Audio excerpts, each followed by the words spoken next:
Losing my job in the corporate world was brutal, but it was nothing compared to watching my family pay the price.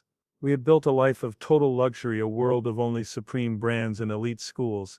But the moment I was sacked, that entire world collapsed. I wasn't the only one suffering. I became the architect of my family's misery.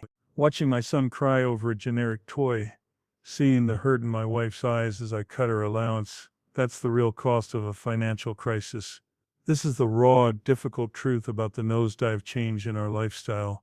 It's a confession and it's a life hack to protect your family from the damage of a sudden fall. What they actually faced and how we could have dealt with it better is an absolutely essential lesson. The tyranny of the substandard. Grocery shopping with shame. The moment I lost my role as director, the first thing that drastically hit me was the sudden, shocking nosedive change in my family's lifestyle. It was a slow, agonizing death by 1,000 cuts, starting in the most mundane yet most public place, the grocery store.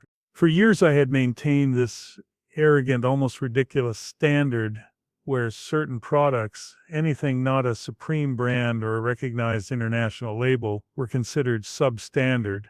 This was a habit I cultivated, a badge of honor for the particular gentry I thought I belonged to. We shopped the high-end aisles. Everything had to be organic, imported, or ridiculously expensive. But now, with the paycheck gone, that entire meticulously inked line of consumption was being violently erased by the penholder himself, by me. I found myself standing in the cheap aisles, agonizingly comparing generic labels, something I would have laughed at just months before. It was a profound act of shame. It wasn't just about shopping grocery, it was about the small daily humiliations. Even the simple request for candies for children had to be filtered through the lens of cost. The sheer realization that everything I had once dismissed as beneath me was now a necessary part of my shopping list was a blow to my ego that rivaled determination itself. And I truly bet my family suffered more than me in the emotional fallout of my sacking job. This was the initial brutal, undeniable cost of the corporate world's betrayal. The brand prison, my son's agonizing loss. The hardest transition, the one that broke my heart into a million pieces, involved my son. Since his birth, back when the good days were prevailing, we had exclusively used Supreme brand products for his upbringing. This wasn't just clothes or toys, it was his entire environment. I had unknowingly built a gilded cage for him. As he grew, the habit became ingrained. I remember him running in shopping malls, completely addicted to brands' products, literally never even glancing at lower quality alternatives. His internal programming was fixed. If it wasn't a recognized label, it didn't exist. Now, facing a severe financial crisis, that conditioning became a cruel punishment. I had to tell him no to the simplest things, the familiar comforts that defined his world.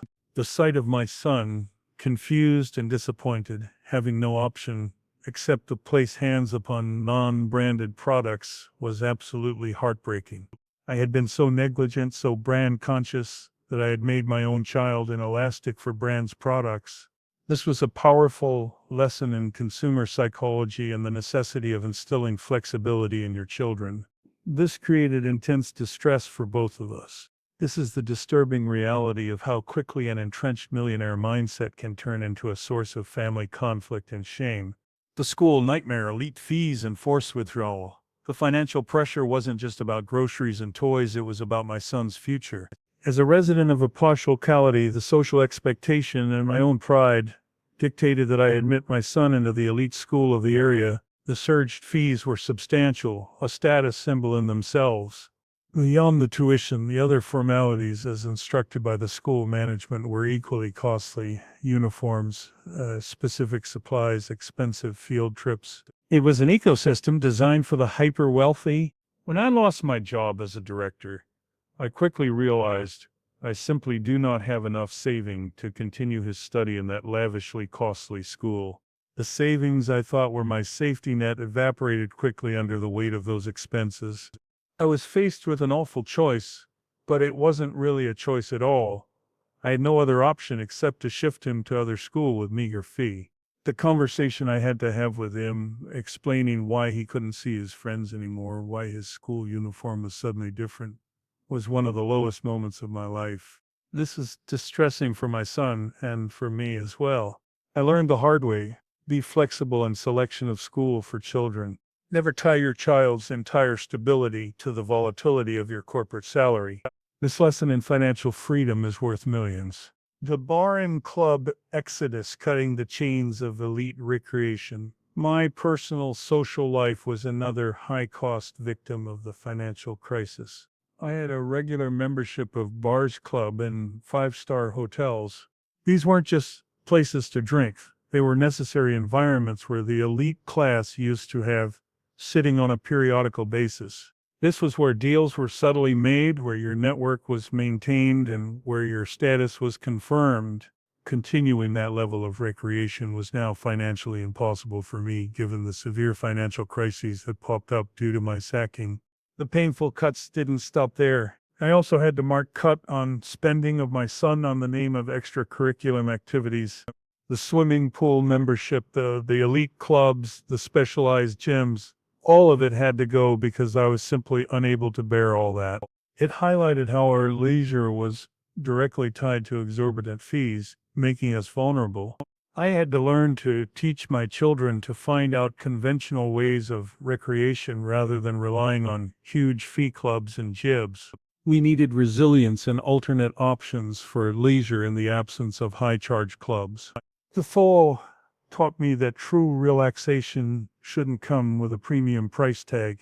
The fierce wife, beauty parlors, and domestic turmoil. The cuts became even more personal and ignited domestic turmoil. What made the entire mess more worst was the necessary limiting of the disbursement on the name of beauty parlor, jewelry, and dresses of my wife. My wife had become so accustomed to, so habitual of, that level of luxury spending that restricting this made her more fierce. Her regular, costly trips to the high-end saloon and the expectation of new dresses were part of her identity too. When I asked her to pull back, to downgrade, or to stop, the friction in our marriage reached an all-time high. It was a terrible dynamic. I had made the money, I had created the dependence, and now I was the one pulling the rug out. This taught me a huge, painful lesson about spousal expectations and preparedness. My advice is clear and non-negotiable. Please make your spouse insensitive in selection of saloon and beauty parlor, so domestic up and down could be adapted accordingly. Financial health requires emotional resilience from the entire family unit. The turbulence in the domestic sphere felt like the final exhausting battle of this corporate betrayal. The courage of the alternate way. Final life hacks. My journey has been a painful one, marked by financial setbacks and profound hurt. I am already misrouted, and enough bad has to pop up before I find my footing again. But my suffering doesn't have to be yours. If you follow my lines, your suffering will not vanish entirely, but it will absolutely give you the courage to bear all with alternate ways. Adopt these life hacks now while you are still ahead. 1. Flexibility in education. Be flexible in the selection of school for children so you can easily switch upon fluctuation in circumstances. 2. Brand resistance. Do not make your offspring inelastic for brands' products so that a substitute can fill the space during a financial crisis. 3. Leisure alternatives. You must have an alternate option for leisure in the absence of high-charge clubs and restaurant memberships. 4. Spousal resilience. Make your spouse insensitive in selection of saloon and beauty parlor so that domestic up and down could be adapted accordingly. 5. Conventional recreation. Make your children to find out conventional ways of recreation rather than relying on expensive clubs and gyms. My every struggle is your free lesson. Stay tuned to have my further adventures of tough days. We're not done with the uncovered truths yet.